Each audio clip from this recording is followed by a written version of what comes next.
I think I'm back. I'll wait. Sorry, guys. This has been crazy.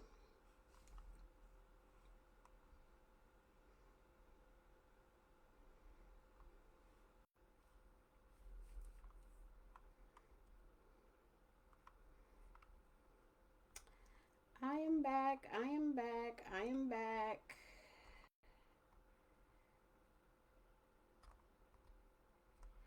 I am back. I am back. Jesus, this is a nightmare today. But we gonna work through it. We gonna work through it.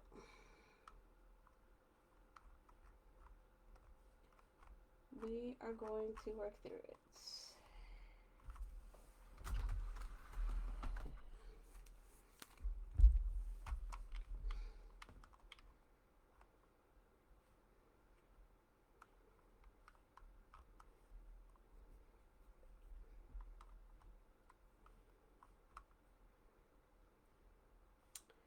We are going to work through it.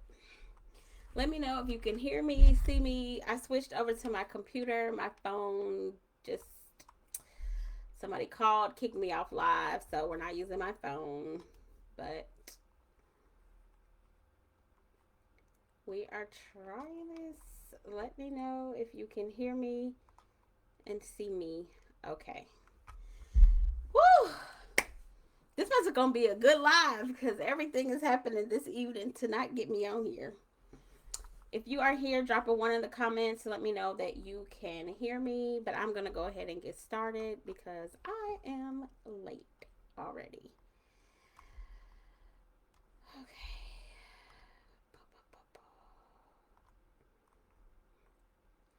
Thank you, Sharaka. Thank you, thank you, thank you.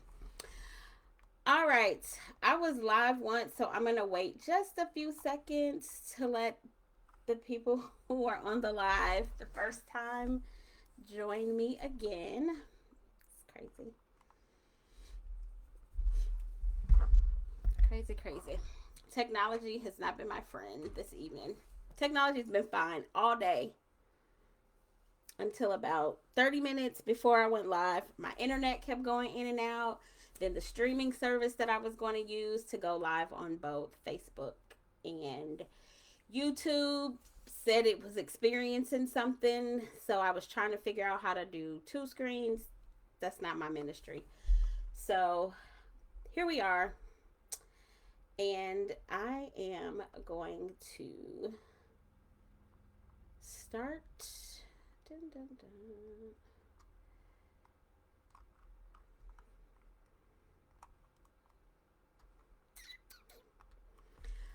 All right. So last week we talked about Fix It, Jesus is Right. It has been an evening when I tell you. It has been an evening. Um, this is crazy. The comments is down here. I'm not even gonna worry about it. We'll just scroll, whatever. So, last week we talked about mental health, the stigma in our community, the silence that we inherited, where it came from, what it's been costing us, and y'all showed up for that conversation. Even in the comments after the live, even some comments over on YouTube, messages, inboxes I received. So thank you for showing up for that conversation. But tonight we're going somewhere different. Yes, we're still talking about Black mental health and the stigma, but tonight we're going into the body because I am tired of the lies that we have been told about our exhaustion, how some like it's a personal failure or we're getting something wrong, that if we just slept more or if we exercised more or if we just ate better or if we just prayed harder, that we would feel okay or we would feel better. And tonight I want to show you the science, with some research, with some data, that what you are feeling in your body is not a personal or even a character flaw. It is a response, a completely rational biological response to what your body has been asked to survive. So if you are here, if you're just joining, feel free to drop a heart in the comments. Let me know you're here. But tonight's topic is being Black in America. Your body is keeping the score, and we are going all the way in on this topic. So, excuse me. I want to start with a question. And I want you to really answer it. You can answer it to yourself. You can answer it in the comments. But I want you to really think about, where do you feel stress in your body? Not what you think about it, not how you process it, but where do you really feel the stress in your body? Where does it live? Is it your shoulders? Is it in your chest? Is it in your jaw? Is it in your stomach? Your lower back? Your neck? I know for me, my stress lives in my neck and my shoulders. Where does your stress live? I want you to really think about that. When you are stressed, where do you feel it? Because a lot of times we ignore what we are feeling because we continue to push through. So I want you to really think about, where do you feel your stress? Where does it live? And then I want to ask you something else. Once you recognize where your stress lives, I want to ask you, or I want you to think about, how long has it been there? Do you even recognize when you're stressed and how long it stays in certain places? And I want you to think about those two questions, because I want to offer you a reframe today. What if the tension that you're carrying in your body right now is not just from this week, this month? What if it's not even just this year? What if your body has been absorbing things, even generationally, historically, let's just even say daily, that were never supposed to just be you, one person? Let me think about how I want to say that different. That was never supposed to just land or be carried by one person. That's what I'm trying to say. Because I want to introduce you to research. Remember, I told you tonight I'm talking research, data, science, not just what my opinion, but this has been researched. And I want to introduce you to a researcher named Dr. Arline. She is a public health professor at the University of Michigan. And in 1992, she proposed something that the medical community pushed back on hard. But they could not ignore the data, because it was proven over and over and time again. And here's what she found. And stay with me, because this is important. She noticed something unusual in pregnancy data. She noticed that Black teenage mothers were actually having better birth outcomes than Black women in their mid-20s. Now that seems backwards, right? When I read that study, I was like, that's just kind of backwards. Because we'd expect older women to have healthier pregnancies. But here's what she realized. That Black women's bodies were aging faster. Not because of genetics, not even because of diet, because of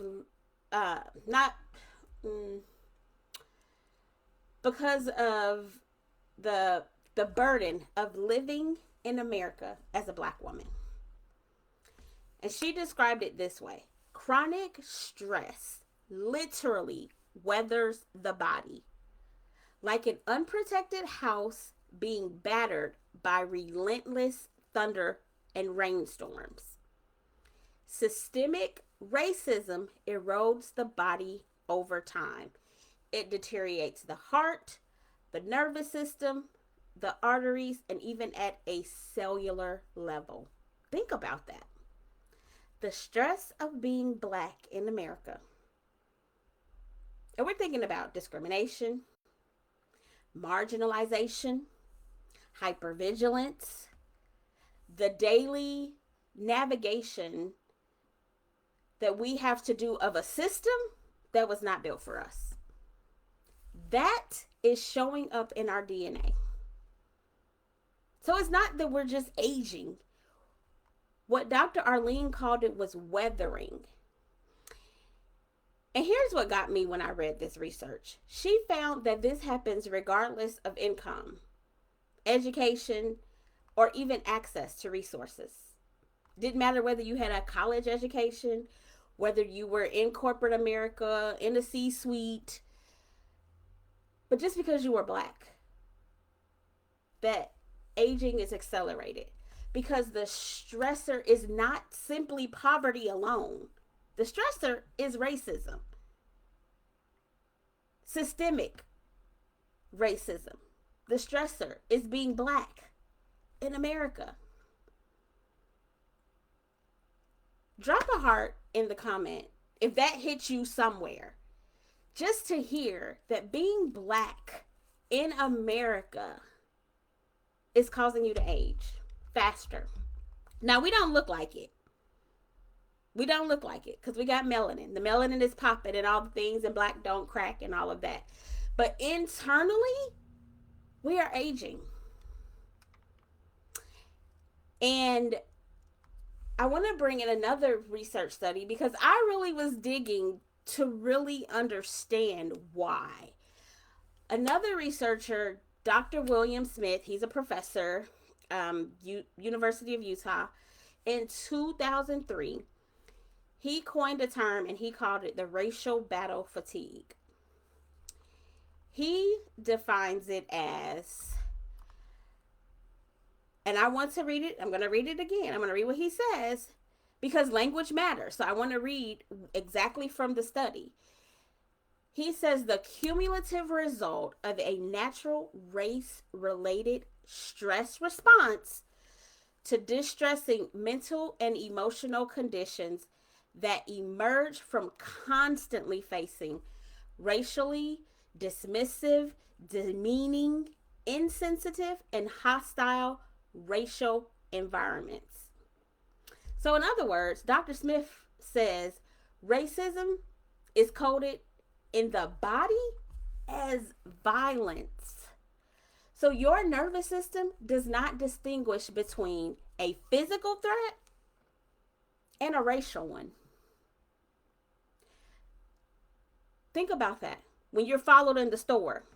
I was on Facebook earlier and seen a video of a black guy sitting in the parking lot at Chase Bank where he banks,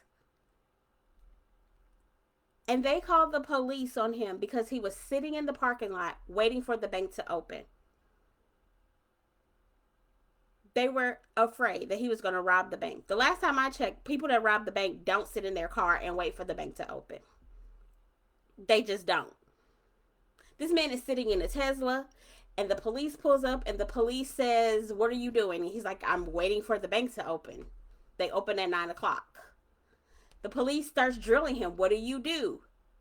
Because the guy said, "I bank here and I have a lot of money here at this bank." Physical threat.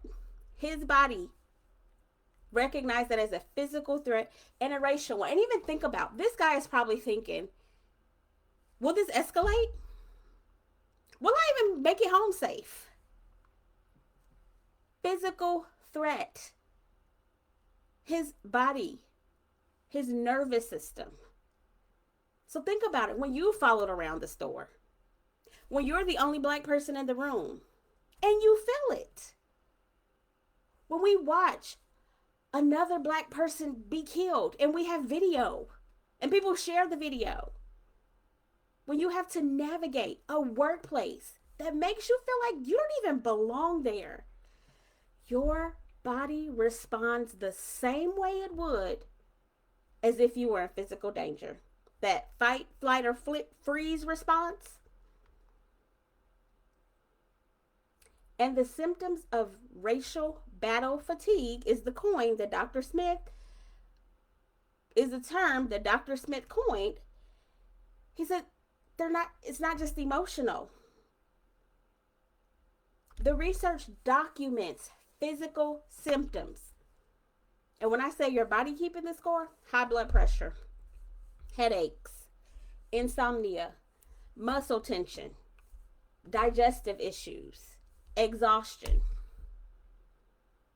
And if we want to talk psychological,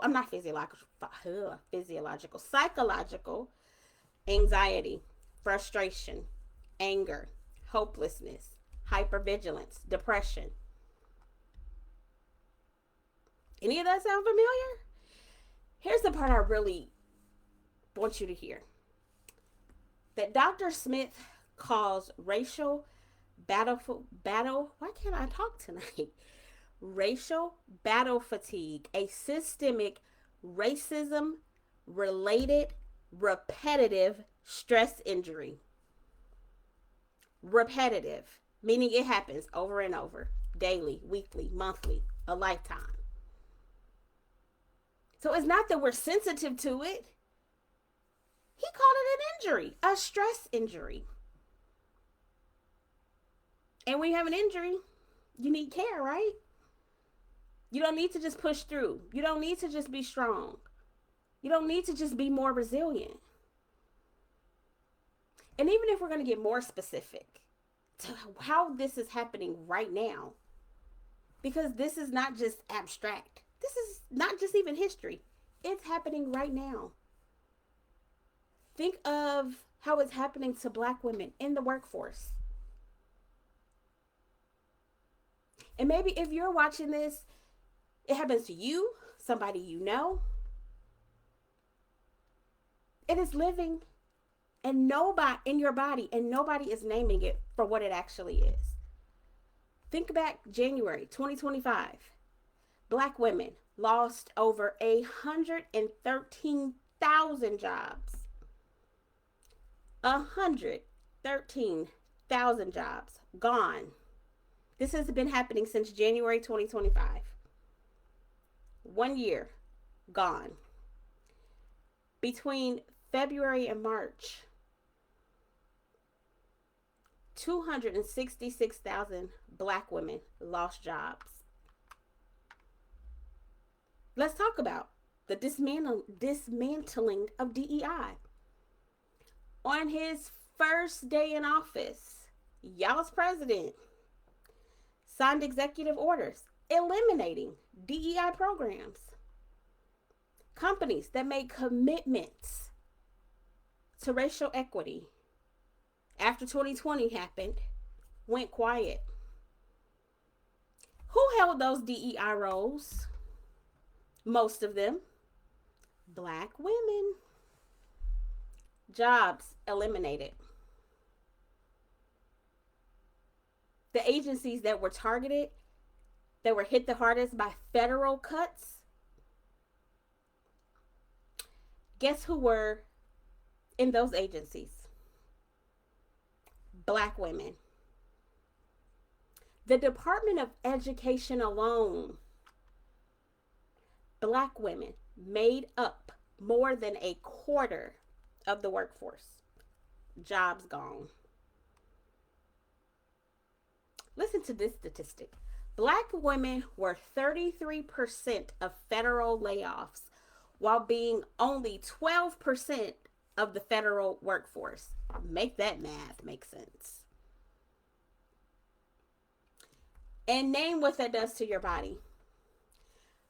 Losing a job is one of the most highest, I don't even know if this is proper English, but it is one of the most highest stress life events a person can experience. It triggers the same stress response as a physical threat. Now multiply that by the fact that it wasn't a random layoff. It's targeted. It's political. It's sending a message that your presence, your advancement, your equity is negotiable. It's an option. To think that this is the first thing to go when the political winds shifted. This is not just financial stress. This is existential. This is an existential message being delivered to Black women's bodies every single day. This is targeted. This is not random. This is targeted. Because they know that Black women, matriarchs of the family, that Black women get things done. Target the Black woman. Because we get things done. We make it happen. This is targeted. And then we wonder why we can't sleep. Why we can't rest. Why we wake up feeling depleted after 8 hours of sleep. Why the tension in our shoulders, or in my shoulders, won't go away. Your body heard the message, even if you haven't said it out loud yet. Every time you hear it on the news, every time you're affected by it. Like I said, every time you follow it around the store. Every time you scroll and see another story.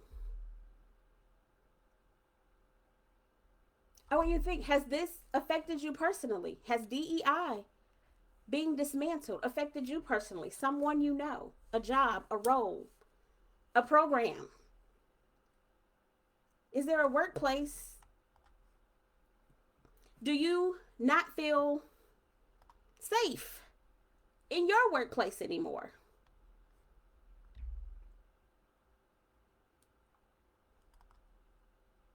Drop a heart, a comment if your work life has just felt different. And we can even go outside of work. Because now I want to bring this out of the research and into your regular Monday night. Because I think, as we're nodding, and even in the comments, Kiana said, it's crazy. It is crazy. Definitely hold tension constantly. Because we can nod at the science, but still wondering, what does this have to do? How does this actually look at my body? How does it look at my life? Well, if you think about it, let me paint a picture. You sleep 7 or 8 hours and you wake up exhausted, not tired, depleted. You've had a full night's sleep and you still feel depleted. Sleep didn't even touch whatever was draining you. Sleep didn't even touch that. And you think, if I would have just did this, if I would have just did that, maybe I should just go to bed earlier. Maybe I should not drink this caffeine before bed. I mean, you probably shouldn't, but this is a nervous system situation. This is a nervous system problem. Because your nervous system, even though you went to sleep, it never came out of high alert. Just because you went to sleep, it never came out of high alert. Yes, Erica, life is very different. And I want us to think about, just because you went to sleep, it doesn't mean that your nervous system was at rest. Which is why you wake up exhausted, depleted, and tired. Or you find yourself irritable over small things, snapping at the people in your house, the people you love, people around you. You're overwhelmed by things that probably shouldn't even be a big deal. This is not a character flaw, my friends. Not a character flaw at all. These are stress responses to a nervous system that is maxed out. And when you think about a cup that's already full, If you try to add anything else in that cup, it's going to overflow. What about you feel anxious? Because you can't point to just one specific thing. It's more like this low level dread that's always present. That is hypervigilance. Your nervous system learned that we have to stay on because staying on has kept me safe. Staying hypervigilant has kept me safe. Your body holds this tension in specific places. And no matter how much you stretch, how many massages you try to get, it comes back. Erica says, yes, I'm always irritable, especially after work or leaving a space that didn't used to not feel safe. Absolutely. Your body remembers that. It remembers that. Because the source of the tension hasn't been addressed. You cannot massage away a systemic stressor. Just can't. And there's another one that we don't talk about a lot. Sometimes you feel lonely, even when you're surrounded by people. Even if you have a house full of people, you can feel lonely because the kind of exhaustion we're talking about is not just physical. It is exhaustion of not being seen, of performing that I'm fine, of being strong for everybody else. Well, no one holds space for you. None of this is your fault. And as a clinician, all of it makes sense to me. So as I promised, I'm going to give you some practical things tonight. Because I don't believe in highlighting a problem without offering you a way to work through it or to deal or to cope. Now, I want to be clear. I can't give you tips to undo the systemic racism that we all face. I would be lying to you. The root cause requires systemic change. But what I can give you are tools to regulate your nervous system, to bring your body out of this chronic stress response, even if it's 10 minutes a day, 15 minutes a day, 20 minutes a day, so that you have more capacity to live your actual life. Now, these are not cures. They are practices, and they work, but you have to practice them.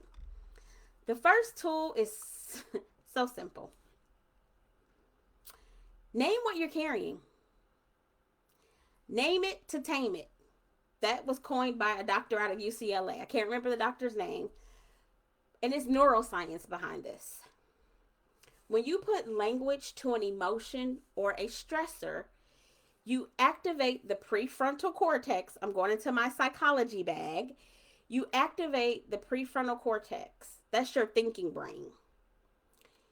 And you reduce activity in the amygdala, which is your threat detection center. So in other words, name what's happening literally calms your nervous system down. So even if you practice this once a day, just naming what you're actually feeling. Not saying I'm fine, not even saying, yeah, I'm stressed. I want you to get specific. I am anxious about what's happening politically, and I feel that tightness in my shoulders. I feel that tightness in my neck. Or I am grieving something that I can't name, and it's showing up as irritability. I'm irritable all the time. Or I'm depleted, and I have been pretending not to be because I've just been pushing through. Name it. Your nervous system needs you to stop lying to it and saying I'm fine or I'm stressed. Get specific. That's the first practice or the first tool. The second one is a sigh. I'm a sigher. I will sigh in the midst of a meeting and people will think like, are you irritated? No. This is a way of me releasing. It's a physiological release. You take a double inhale through your nose. So the first breath in and then a second quick one. So a double, and you slowly release that through your mouth. A double inhale through your nose and a long exhale out. And even if it is just a long exhale out, this activates the parasympathetic nervous system, the rest and digest system. That's where your rest comes from. It literally signals to your body that we're not responding to the threat, that I am safe. And you can do this anywhere. Before you respond to that text that may spike your blood pressure, take 10 seconds, take a deep breath. The third tool is one that we have moved away from, and I blame COVID when we all were isolated. We moved away from community. And I'm not talking social media, I'm not talking followers, I'm talking real community. People who know your name, people who know your story, and don't need you to perform that you're okay around them to be welcome. Being lonely is as dangerous to your health as smoking 15 cigarettes a day. That's crazy. And here's the thing about weathering and racial battle fatigue. Those are two terms that I introduced earlier. One was Dr. Arline, weathering, and then Dr. Smith, racial battle fatigue. One of the most powerful buffers against the physical effects of chronic racial stress is community. It's being known. Remember, I talked about when we're not being seen. It's being seen. It's having spaces where you can actually put the weight down. This is science. Community is medicine.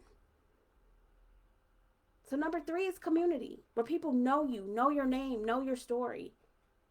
Because remember last week I talked about how we're silencing ourselves and not telling our story because of shame.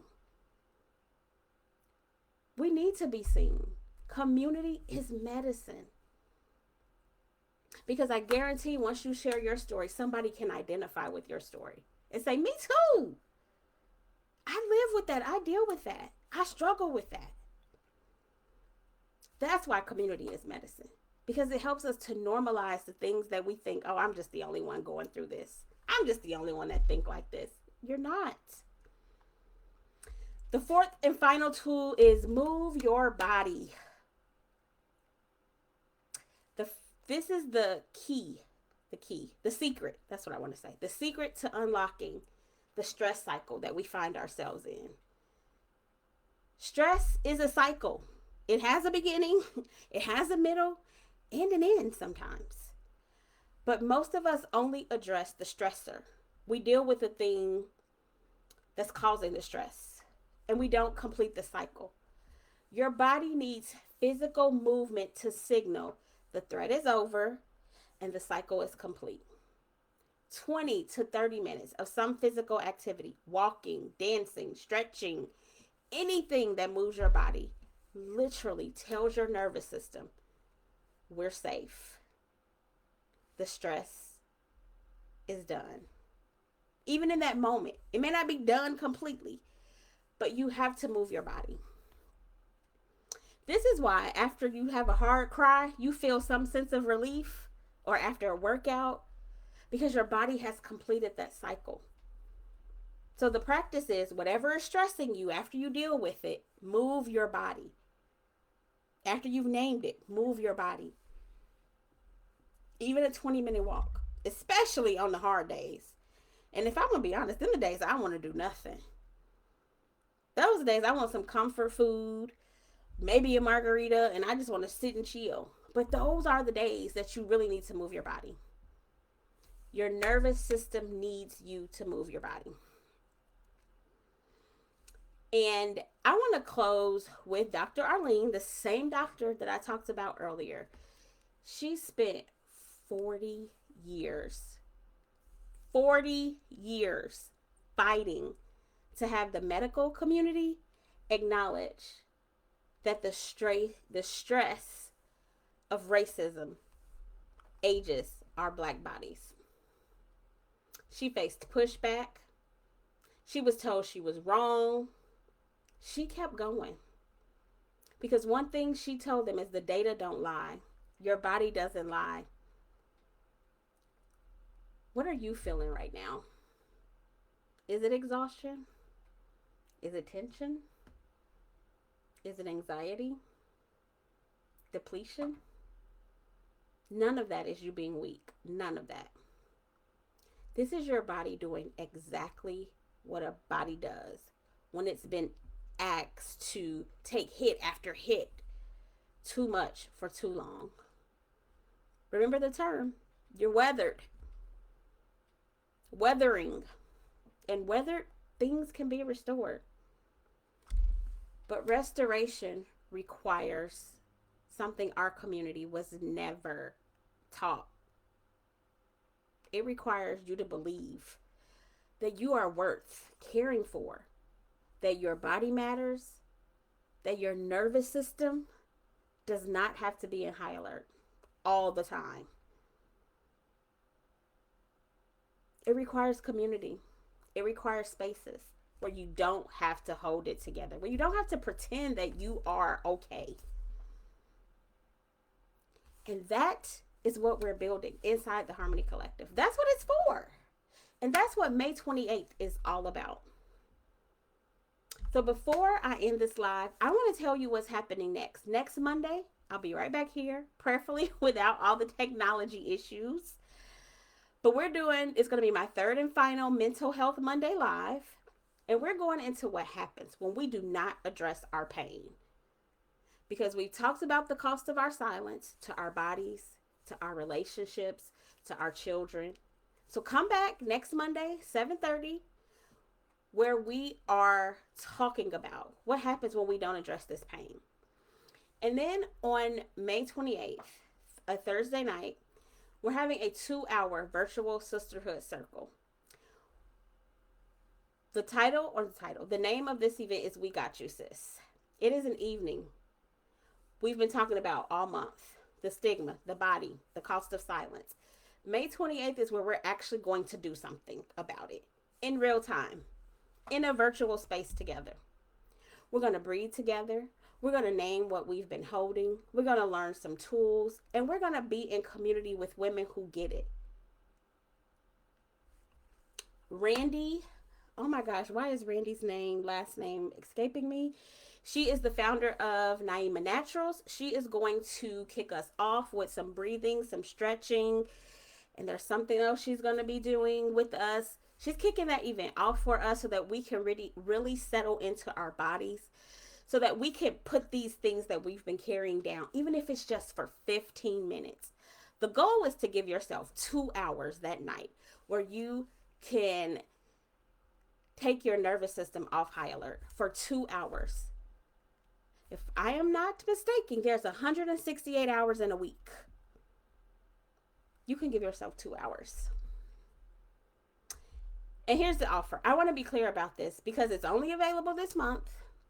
In case you are not a member of the Harmony Collective, or in case you didn't know about the Harmony Collective, it is a space, a sacred space where Black women, Black couples come together. And this month, Mental Health Awareness Month, it is 50% off your first month. So if you pay $34.50, that gets you into the We Got You, Sis event, but it also gets you your first month inside the community. So you can come check us out, see what we do, see if you like it. You have to cancel if you don't want to continue at the $69 a month rate. I'm going to drop the link. But if tonight resonated with you, if something we talked about tonight is something you've been carrying and you're really ready to stop carrying it alone, that's what that link is for. I love what we're building in this community. If you have any questions, now I will open up for Q&A if you have any questions about anything I've talked about tonight. But remember, take care of your bodies tonight. If you just do one deep breathing exercise tonight, take care of your body because you only get one. You can do all the things you want, but you only get one body. So if there are no questions, no further comments, I'll stick around and stay in the comments. But I'm going to end this live. Thank you all for tuning in, and I hope to see you next Monday. And again, take care of yourself and your body tonight, not tomorrow, tonight. You only get one body, so take care of it. All right. I will see you all next Monday. Have a wonderful evening. Bye.